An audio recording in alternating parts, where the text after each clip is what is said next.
70이 넘어서야 저는 처음으로 이 말을 하는 순간 지금까지 쌓아온 제 인생이 모두 무너질지도 모른다는 걸 알고 있습니다. 그래도 이제는 숨길 수가 없었습니다. 가족도 친구도 심지어 아내에게조차 말하지 못했던 이야기. 평생 제 가슴 속에만 묻어두었던 한 사람의 인생을 바꿔버린 선택. 혹시 이야기를 듣고 저를 미워하게 되신다면 그것도 감당하겠습니다. 다만 죽기 전에 단 한 번만 진실을 말하고 싶었습니다. 제 이름은 박준석입니다. 1952년생, 올해 73. 서울 종로구의 한 작은 한의원을 40년간 운영해왔고 두 아들과 딸 하나를 키웠습니다. 주변 사람들은 저를 성실한 한의사, 좋은 남편, 자상한 아버지라고 불러왔죠. 하지만 그 모든 것은 거짓 위에 세워진 성이었습니다. 1975년 봄, 그날로 모든 것이 시작되었습니다. 당시 저는 23, 경희대학교 한의학과 4학년이었습니다. 졸업을 코앞에 둔 시점이었죠. 전쟁의 상처가 채 아물지 않은 시대, 가난한 집안의 장남으로 태어나 오직 공부로만 이 길을 찾아온 청년이었습니다. 아버지는 철공소에서 일하시다 허리를 다치셨고 어머니는 남의 집 바느질로 생계를 이어갔습니다. 준서가 너만은 꼭 의사가 되어야 한다. 아버지의 그 말씀이 제 인생의 전부였습니다. 형제가 5이었지만 학교에 다닐 수 있는 건 저 혼자뿐이었습니다. 동생들은 중학교도 제대로 마치지 못했죠. 온 가족의 희망이자 미래, 그게 바로 저였습니다. 그해 4월 12일 토요일 오후였습니다. 대학 도서관에서 공부를 하다가 나왔을 때 창밖으로 봄비가 내리고 있었습니다. 우산 없이 나왔던 저는 비를 피할 곳을 찾아 교내 카페로 들어갔습니다. 그곳에서 그를 만났습니다. 여기 앉아도 될까요? 키가 크고 단정한 인상의 남자였습니다. 자리가 없던 카페에서 우연히 같은 테이블을 쓰게 된 것이 시작이었습니다. 한의학과세요? 저는 약대 3학년 김태현이라고 합니다. 한의원을 연다는 것 자체가 저에게는 요원한 꿈이었습니다. 개업 자금이 없었으니까요. 하지만 친구의 절박한 눈빛을 외면할 수 없었습니다. 그래, 그렇게 하자. 내가 꼭 한의원을 열 테니까 그때 같이 일하자. 그날의 약속이 우리 두 사람의 운명을 결정지었습니다. 6월, 태연의 집안은 결국 파산했습니다. 강남의 저택은 경매로 넘어갔고 태연의 아버지는 야반도주하듯 지방으로 내려갔습니다. 어머니는 친정으로 돌아갔죠. 22살 청년은 하루아침에 천혜고아가 되었습니다. 태연은 학교 근처 쪽방촌으로 이사했습니다. 3평도 안 되는 방, 화장실도 공동으로 써야 하는 열악한 환경이었습니다. 부자로 살던 사람이 갑자기 그런 환경에 처하자 그는 빠르게 무너져 갔습니다. 형, 저 못 견딜 것 같아요. 이렇게 사느니 차라리 정신 차려. 1년만 더 버티면 된다니까. 저는 태연을 붙잡았습니다. 하지만 제가 할 수 있는 건 그게 전부였습니다. 저 역시 하루 세끼를 라면으로 때우며 학비를 벌기 위해 밤늦게까지 과외를 다녔으니까요. 7월, 태연은 학비를 내지 못해 휴학계를 냈습니다. 형, 미안해요. 저 약속 못 지킬 것 같아요. 무슨 소리야. 휴학하는 거잖아. 복학하면 되지. 돈이 없어요. 등록금을 도저히 마련할 수가 없어요. 태연의 눈빛에서 생기가 사라져갔습니다. 그는 낮에는 건설 현장에서 일했고 밤에는 공장에서 야간 근무를 했습니다.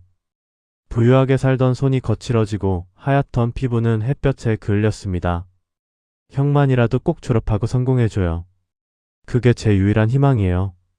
태연은 제게 모든 희망을 걸고 있었습니다. 그 무게가 저를 짓눌렀습니다. 저 혼자만 성공해도 되는 걸까? 제가 한의원을 열면 태연을 고용할 수 있을까? 그런 생각들이 머릿속을 가득 채웠습니다. 8월 말, 저는 졸업 논문 작성에 몰두하고 있었습니다. 어느 날 밤, 태연이 갑자기 제 하숙집을 찾아왔습니다. 그의 얼굴은 창백했고 눈빛은 흔들리고 있었습니다. 형, 제가 큰 실수를 했어요. 무슨 실수? 공장에서 제가 기계 조작을 잘못해서 사람이 다쳤어요. 제 심장이 멎는 것 같았습니다. 심하게 다쳤어요. 손가락 3개를 잃었대요. 경찰에는? 아직 안 갔어요. 공장 사장님이 합의를 보자고 하는데 보상금이 500만 원이래요. 1975년에 500만 원은 엄청난 돈이었습니다. 서울 변두리집 한 채 값이었죠. 저한테 그런 돈이 있을 리 없잖아요. 합의가 안 되면 경찰에 넘긴대요. 태연은 떨고 있었습니다. 교도소에 가게 되면 형, 저 정말 못 견딜 것 같아요. 그날 밤 저는 태연과 함께 밤새 고민했습니다. 하지만 해결책은 없었습니다. 저에게도 태연에게도 그런 돈을 마련할 방법이 없었으니까요. 형, 한 가지 방법이 있어요. 뭔데? 형 명의로 대출을 받아요. 뭐? 형은 곧 졸업하고 한의사가 되잖아요. 신용도가 좋을 거예요. 제 명의로는 대출이 안 되지만 형 명의로는 될 거예요. 저는 고개를 저었습니다. 안 돼. 그건 내 평생을 걸어야 하는 빚이야. 형, 제발요. 형 아니면 저는 정말 갈 곳이 없어요. 태연이 무릎을 꿇었습니다. 그날 이후 일주일 동안 저는 잠을 이룰 수 없었습니다. 태연은 매일 제게 전화를 걸어 애원했습니다. 공장 사장은 기한을 정해놓고 압박했고 피해자 가족은 형사 고소를 운운했습니다. 형, 제발 한 번만 도와줘요. 평생 갚아나갈게요. 저는 가족을 생각했습니다. 허리를 다쳐 누워 계신 아버지, 밤낮으로 바느질 하시는 어머니, 학교도 제대로 못 다닌 동생들. 제가 빚을 지면 그들의 희망도 무너지는 것이었습니다. 하지만 태연도 생각했습니다. 함께 도서관에서 공부하던 시간들, 서로를 격려하며 나눴던 대화들, 그가 무너지는 모습을 보며 느꼈던 안타까움. 9월 5일 저는 결정을 내렸습니다. 은행에 대출 신청을 했습니다. 졸업 예정자라는 신분, 한의사 면허를 곧 취득할 예정이라는 점이 긍정적으로 작용했습니다. 500만 원, 5년 분할 상환 조건으로 대출이 승인되었습니다. 형, 정말 고마워요. 평생 이 은혜 잊지 않을게요. 태연은 제 손을 붙잡고 눈물을 흘렸습니다. 대신 약속해. 내가 약사 면허 따면 내 한의원에서 같이 일하는 거야. 그리고 이 돈을 꼭 갚는 거야. 당연하죠. 형, 제가 목숨 걸고 갚을게요. 그렇게 돈은 전달되었습니다. 태연은 공장 사장과 합의를 마쳤고 형사 고소는 취하되었습니다. 모든 것이 해결된 것처럼 보였습니다. 하지만 그때까지도 저는 몰랐습니다. 그것이 시작에 불과하다는 것을. 10월, 저는 졸업 논문을 제출하고 한의사 국가고시를 준비하고 있었습니다. 태연과는 한동안 연락이 뜸했습니다. 그도 바쁘게 일하고 있을 거라 생각했죠. 가끔 전화로 안부를 물으면 잘 지내고 있어요. 형이라는 대답뿐이었습니다. 11월 중순 이상한 일이 벌어지기 시작했습니다. 은행에서 연락이 왔습니다. 박준석 씨, 대출금 첫 회 상환일이 다음 주입니다. 10만 원 입금하시면 됩니다. 저는 그제야 현실을 깨달았습니다. 대출금은 제가 갚아야 한다는 것을. 태연이 갚아줄 거라고 막연히 기대했던 제가 어리석었습니다. 10만 원, 당시 제 한 달 생활비와 맞먹는 돈이었습니다. 저는 태연에게 전화를 걸었습니다. 하지만 전화를 받지 않았습니다. 다시 걸어도 또 걸어도 응답이 없었습니다. 불안한 마음에 태연의 쪽방을 찾아갔습니다. 그 청년이요? 한 달 전에 나갔어요. 집주인의 대답에 머릿속이 하얘졌습니다. 어디로 갔는지 아세요? 글쎄요, 월세도 2달치 밀리고 그냥 짐 싸서 나가더라고요. 저는 태연이 일하던 공장을 찾아갔습니다. 김태연? 그 친구 한 달 전에 그만뒀는데요. 갑자기 나타나서 사표 내고 사라졌어요. 모든 것이 계획된 것이었습니다. 태연은 돈을 받자마자 종적을 감춘 것이었습니다. 연락처도 주소도 아무것도 남기지 않고.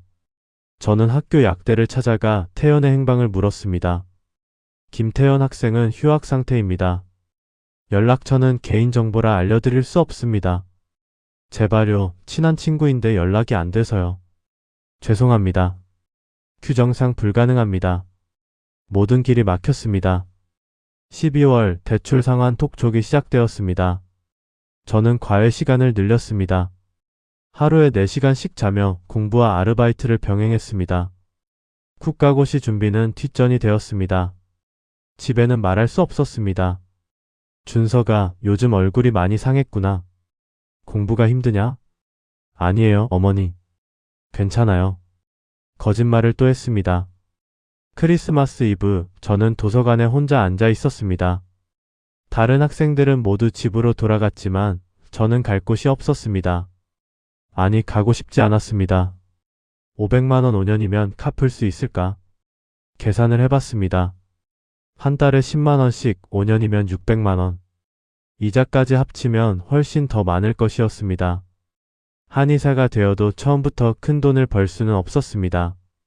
한의원을 개업하려면 또 다른 큰 돈이 필요했습니다. 내 인생은 끝났구나. 그날 밤 저는 처음으로 절망했습니다. 1976년 1월 저는 한의사 국가고시에 응시했습니다. 준비가 부족했습니다. 밤새 아르바이트를 하느라 공부할 시간이 없었으니까요. 시험장에서 문제를 풀면서도 머릿속은 온통 빚 생각뿐이었습니다. 결과는 예상대로였습니다. 불합격. 함께 시험을 봤던 동기들은 대부분 합격했습니다. 저만 떨어졌습니다. 준서가 무슨 일이 있었니? 내 실력이면 충분히 붙었을 텐데. 교수님이 걱정스럽게 물으셨지만 저는 대답할 수 없었습니다. 집에 소식을 전하는 날 아버지의 낙담하신 얼굴을 잊을 수 없습니다. 준서가 무슨 일이 있는 거냐? 죄송해요, 아버지. 다음에 꼭 붙을게요. 하지만 저는 알고 있었습니다. 다음 시험까지 1년, 그 1년 동안 빚을 갚으며 공부를 제대로 할 수 없을 거라는 것을. 1976년 한 해는 지옥이었습니다. 낮에는 학원에서 재수생들을 가르쳤고 밤에는 식당에서 설거지를 했습니다. 주말에는 과외를 다녔습니다. 한 달에 15만 원을 벌어 10만 원은 대출 상환해 5만 원으로 생활했습니다. 체중이 10kg 빠졌습니다. 거울을 볼 때마다 낯선 사람이 보였습니다. 태연에 대한 소식은 전혀 없었습니다. 가끔 꿈에서 그를 만났습니다. 꿈속에서 저는 그의 목을 조르고 있었고 깨어나면 손에 땀이 가득했습니다. 미안해, 형. 제가 잘못했어요. 꿈속에서 태연은 울며 빌었지만 현실의 그는 여전히 사라진 채였습니다. 10월 저는 다시 국가고시를 준비하기 시작했습니다. 이번엔 달랐습니다. 아르바이트를 줄이고 공부에 집중했습니다. 대출 상환은 한 달 정도 연체되었지만 어쩔 수 없었습니다. 은행에서 톡촉 전화가 왔습니다. 박준석 씨 상환금이 2달째 연체되고 있습니다. 신용불량자로 등록될 수 있습니다. 조금만 기다려주세요. 곧 시험이 끝나면 다시 일할 수 있습니다. 규정상 더 이상 연체를 허용할 수 없습니다. 신용불량자가 되면 한의사 면허를 받아도 개업할 수 없었습니다. 모든 것이 무너질 위기였습니다. 12월 그때 그가 나타났습니다. 준석 선배님? 도서관 앞에서 누군가 저를 불렀습니다. 돌아보니 낯익은 얼굴이었습니다. 저 이강민이에요. 2년 후배요. 기억하세요? 아, 강민이 오랜만이네. 이강민은 제가 3학년 때 과대표였을 때 1학년이었던 후배였습니다. 영리하고 사교적인 학생이었죠. 선배님, 요즘 많이 힘들어 보이세요. 괜찮으세요? 응, 괜찮아. 제가 선배님 도와드릴 수 있을 것 같은데 잠깐 커피 한잔 하실래요? 카페에서 강민은 조심스럽게 말을 꺼냈습니다. 선배님, 혹시 돈이 급하신 건 아니세요? 저는 놀라서 그를 쳐다봤습니다. 어떻게? 다 보여요. 아르바이트 삼매경에 빠지시고 옷도 헐어지고 선배님 원래 그런 분 아니잖아요. 저는 아무 말도 하지 못했습니다. 혹시 도와드릴 방법이 있어요? 무슨? 제가 아는 사람이 있는데요. 돈이 필요한 학생들 도와주는 사람이에요. 대부업자? 아니요, 그런 건 아니고요. 강민은 주위를 둘러보며 목소리를 낮췄습니다. 시험 문제를 미리 구할 수 있어요. 제 심장이 멎는 것 같았습니다. 뭐라고? 한의사 국가고시요. 문제를 미리 알 수 있어요. 물론 돈이 좀 들긴 하지만. 미쳤어? 그게 말이 돼? 저는 자리에서 일어나려 했습니다. 선배님, 제 말 끝까지 들어보세요. 강민이 제 손목을 잡았습니다. 이번이 선배님 마지막 기회잖아요. 또 떨어지면 어떻게 하실 거예요? 신용불량자 되면 평생 끝이에요. 계속 오후 238그래도 크건. 선배님만 그런 거 아니에요. 다들 하는 거예요. 작년에 합격한 사람들 중 몇 명이나 그렇게 했는지 아세요? 저는 할 말을 잃었습니다. 100만 원이에요. 100만 원이면 문제를 미리 받을 수 있어요. 100만 원 그런 돈이 어디 있어. 퇴출 받으세요. 어차피 합격하면 다 갚을 수 있잖아요. 강민의 말은 악마의 속삭임 같았습니다. 그날 밤 저는 잠들지 못했습니다. 시험 문제를 미리 안다는 것. 부정행위. 범죄. 하지만 다른 생각도 들었습니다. 작년에 합격한 사람들 중 몇 명이나 정말 다들 그렇게 하는 걸까? 저만 바보같이 정직하게 시험을 보는 걸까? 대출금 톡촉 전화가 다시 왔습니다. 박준석 씨 이번 주까지 입금하지 않으시면 법적 조치를 취하겠습니다. 신용 불량자가 되면 끝입니다. 한의사가 되어도 개업할 수 없습니다. 평생 남의 밑에서 일해야 합니다. 12월 24일 저는 강민에게 전화를 걸었습니다. 강민아. 네, 선배님. 그거 정말 확실한 거야? 100% 확실해요. 제 선배들도 다 그렇게 합격했어요. 알았어. 해보자. 그 순간 제 인생에서 돌이킬 수 없는 선을 넘었습니다. 100만 원을 마련하기 위해 또 대출을 받았습니다. 이미 500만 원 빚이 있는 상태에서 100만 원을 더 빌렸습니다. 강민은 저를 어느 다방으로 데려갔습니다. 거기서 중년의 남자를 만났습니다. 양복을 말끔하게 차려입은 신사처럼 보이는 사람이었습니다. 박준석 학생이시죠? 반갑습니다. 그는 봉투 하나를 제게 건넸습니다. 여기 문제가 다 들어있습니다. 시험 전날 밤에 여세요. 그리고 시험 당일 절대 만점을 받지 마세요. 80점에서 85점 사이로 맞추세요. 알겠습니다. 돈과 봉투가 교환되었습니다. 그 순간 저는 범죄자가 되었습니다. 1977년 1월 한의사 국가고시 전날 밤. 저는 봉투를 뜯었습니다. 손이 떨렸습니다. 안에는 시험지와 똑같은 형식의 문제지가 들어있었고 탑까지 표시되어 있었습니다. 이게 진짜일까? 반신반의하며 문제를 훑어봤습니다. 제가 공부했던 내용들과 일치했습니다. 너무 정교했습니다. 밤새 문제와 답을 외웠습니다. 다음날 시험장에 들어갔을 때 다리가 후들거렸습니다. 문제지를 받는 순간 심장이 터질 것 같았습니다. 그리고 문제를 봤습니다. 똑같았습니다. 문제 순서, 보기 순서까지 완벽히 일치했습니다. 이건 진짜 시험 문제잖아. 저는 로봇처럼 답을 적어 나갔습니다. 아는 문제도 일부러 틀렸습니다. 80점대를 맞추기 위해서. 시험이 끝나고 나왔을 때 저는 구토를 했습니다. 화장실에서 한참을 토하고 나니 그제야 정신이 들었습니다. 나는 부정행위를 했다. 나는 범죄자다. 2월 합격자 발표가 났습니다. 제 수험 번호가 있었습니다. 점수는 82점이었습니다. 준서가 합격했구나. 가족들이 환호했습니다. 아버지는 휠체어에 앉아 눈물을 흘리셨습니다. 우리 아들 드디어 한의사가 됐구나. 그 눈물을 보며 저는 가슴이 찢어지는 것 같았습니다. 죄책감이 밀려왔습니다. 하지만 이미 늦었습니다. 면허증을 받았고 한의사가 되었습니다. 1977년부터 1979년까지 저는 큰 한의원에서 일하며 경험을 쌓았습니다. 월급으로 대출금을 갚아나갔습니다. 600만 원의 빚 생각보다 오래 걸렸습니다. 이자가 눈덩이처럼 불어났으니까요. 1980년 결혼을 했습니다. 선을 통해 만난 여자, 온화하고 착한 사람이었습니다. 그녀에게도 저는 거짓말을 했습니다. 빚 없어요. 깨끗해요. 이미 빚은 다 갚은 상태였지만 그 빚이 어떻게 생겼는지는 말할 수 없었습니다. 1982년 드디어 제 한의원을 열었습니다. 종로구의 작은 상가 2층 15평짜리 공간이었습니다. 개업 자금은 장인어른께서 도와주셨습니다.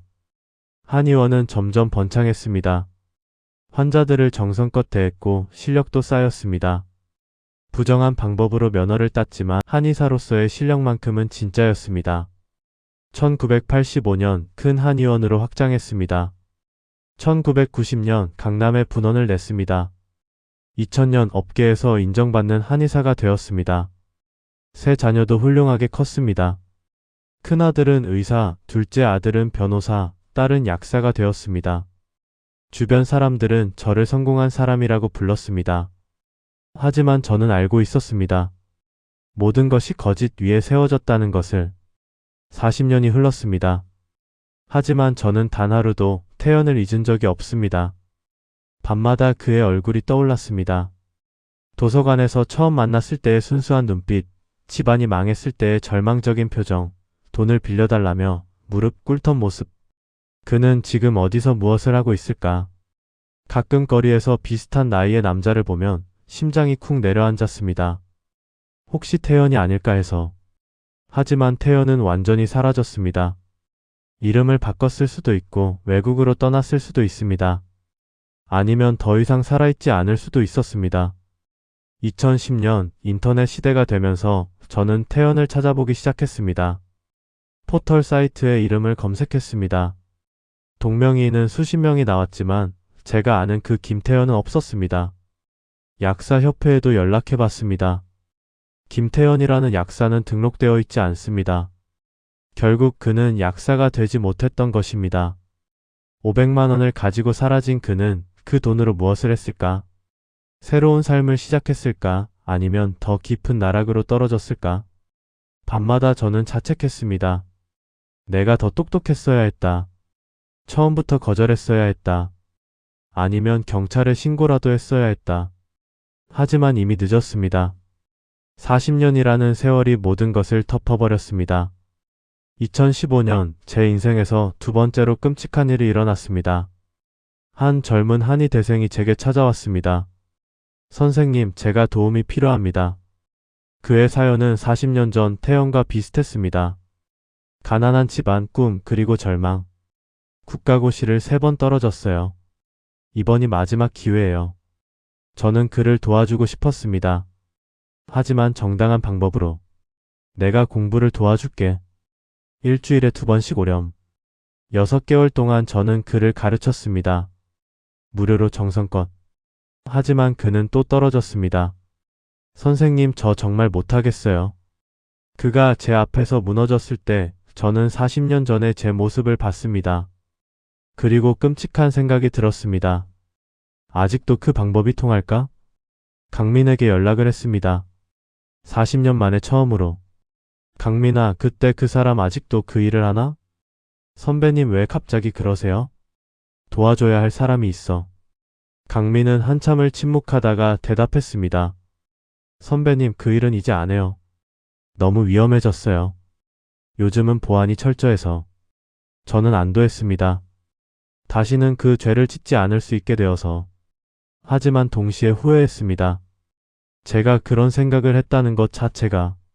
2023년 제 건강이 나빠지기 시작했습니다. 폐암 진단을 받았습니다. 치료를 받으면 2-3년은 더 살 수 있다고 했습니다. 죽음이 가까워지자 모든 것이 달리 보였습니다. 40년간 쌓아올린 명예, 돈, 가족 모두 중요하지 않았습니다. 오직 한 가지만이 마음에 걸렸습니다. 진실. 저는 일기를 쓰기 시작했습니다. 1975년부터 지금까지의 모든 일을 기록했습니다. 태연과의 만남, 500만 원의 빚, 부정행위로 얻은 면허증, 그리고 그 위에 쌓아올린 인생. 쓰면서 눈물이 멈추지 않았습니다. 나는 평생 거짓말쟁이로 살았구나. 2024년 건강이 더 악화되었습니다. 병원 침대에 누워 천장을 보며 생각했습니다. 이대로 죽을 수는 없다고. 가족들에게 말해야 할까? 아내에게, 자식들에게 진실을 말하면 어떻게 될까? 여보, 사실 나는. 몇 번이나 입을 열었다가 다시 닫았습니다. 용기가 나지 않았습니다. 2025년 가을 저는 퇴원했습니다. 집에 돌아와서도 계속 고민했습니다. 죽기 전에 진실을 말해야 하는가, 아니면 무덤까지 가져가야 하는가. 어느 날 손자가 찾아왔습니다. 할아버지, 저 의대 합격했어요. 18살 손자의 환한 얼굴을 보며 저는 결심했습니다. 더 이상 거짓 위에 거짓을 쌓을 수는 없다고. 최소한 한 사람에게라도 진실을 말해야 한다고. 그래서 저는 이렇게 글을 쓰고 있습니다. 70년 인생에서 가장 부끄러운 이야기를, 숨기고 싶었던 진실을 이제는 세상에 꺼냅니다. 김태현. 그 이름을 40년 만에 큰 소리로 불러봅니다. 나는 당신에게 500만 원을 빌려주었고 당신은 그 돈을 가지고 사라졌습니다. 그 빚을 갚느라 나는 부정행위라는 선택을 했고 그 선택은 내 인생 전체를 오염시켰습니다. 하지만 냉정하게 생각해보면 당신만의 잘못은 아니었습니다. 나도 잘못했습니다. 가난을 부끄러워하며 거짓말로 시작한 우정이었고 빚을 지면서도 명확한 계약서 하나 쓰지 않았으며 결국 부정한 방법을 선택한 것은 나 자신이었으니까요. 당신을 원망했지만 동시에 이해도 했습니다. 절망에 빠진 사람이 500만 원을 들고 도망치는 것을. 아마 당신도 평생 죄책감에 시달렸을 것입니다. 혹시 지금 이 글을 보고 있다면 당신에게 말하고 싶습니다. 나는 당신을 용서합니다. 그리고 당신도 나를 용서해 주기를 바랍니다. 이 글을 쓰면서 가장 두려운 것은 가족의 반응입니다. 아내는 40년간 성실한 남편이라고 믿었던 사람이 사기꾼이었다는 것을 알게 될 것입니다. 아이들은 존경하던 아버지가 부정행위로 면허를 딴 사람이라는 것을 알게 될 것입니다. 손주들은 자랑스러워하던 할아버지가 범죄자였다는 것을 알게 될 것입니다. 그 모든 실망과 배신감을 감당할 준비가 되어 있습니다. 하지만 한 가지만은 믿어주기를 바랍니다. 면허는 부정하게 얻었지만 한의사로서의 실력만큼은 진짜였다는 것을. 40년간 치료했던 수많은 환자들에게 최선을 다했고 그들의 고통을 덜어주기 위해 노력했습니다. 부정한 시작이었지만 과정만큼은 정직하게 살려고 애썼습니다. 그것만으로 용서받을 수 있을까요? 모르겠습니다. 만약 다시 1975년으로 돌아갈 수 있다면 저는 무엇을 선택할까요? 태연을 만나지 않았을까요? 아니면 그에게 돈을 빌려주지 않았을까요? 생각해보면 그 모든 선택의 순간마다 다른 길도 있었습니다. 태연에게 처음부터 제 형편을 솔직하게 말할 수 있었습니다. 대출을 거절할 수 있었습니다. 부정행위를 하는 대신 한 번 더 도전할 수 있었습니다. 하지만 저는 매번 쉬운 길을 선택했습니다. 거짓말, 타협, 부정. 그 결과가 지금의 제 인생입니다. 성공한 것처럼 보이지만 속은 텅 빈 인생.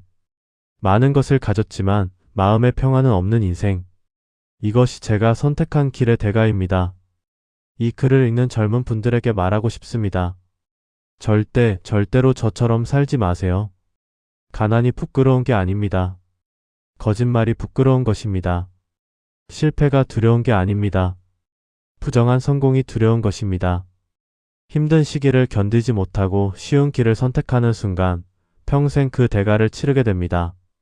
저처럼 1975년에 제가 정직했다면, 태연에게 솔직했다면, 부정행위를 거부했다면 지금쯤 가난하게 살고 있을지도 모릅니다. 한의원도 없고 명예도 없고 돈도 없었을지 모릅니다. 하지만 최소한 거울을 똑바로 볼 수는 있었을 것입니다. 밤에 편히 잠들 수 있었을 것입니다. 그것이 훨씬 더 가치 있는 삶이었을 것입니다. 이제 끝을 맺어야 할 것 같습니다. 이 글을 쓰는 지금 제 손은 떨리고 있습니다. 이 고백이 세상에 나가는 순간 제가 쌓아온 모든 것이 무너질 것입니다. 한의원의 명성, 가족의 신뢰, 사회적 지위 모든 것이 사라질 것입니다. 하지만 괜찮습니다. 진실이 거짓보다 낫습니다. 죽기 전에 최소한 한 번은 진실한 사람이 되고 싶습니다. 태연에게, 가족에게, 그리고 제 자신에게 용서를 구합니다. 70년을 거짓으로 살았지만 마지막 순간만큼은 진실하게 살고 싶습니다. 에필로그 고백 이후 이 글을 가족들에게 보여줄 것입니다. 그들의 반응이 어떨지 모르겠습니다. 화를 낼까요? 실망할까요? 아니면 이해해줄까요? 어떤 반응이든 받아들일 준비가 되어 있습니다. 그리고 만약 태연이 이 글을 본다면 연락해주기를 바랍니다. 40년 만에 한 번만 만나고 싶습니다. 사과하고 싶습니다. 그리고 당신도 편히 살고 있기를 바란다고 말하고 싶습니다. 이것이 제 고백입니다. 70년 인생의 무게를 이제는 내려놓고 싶습니다.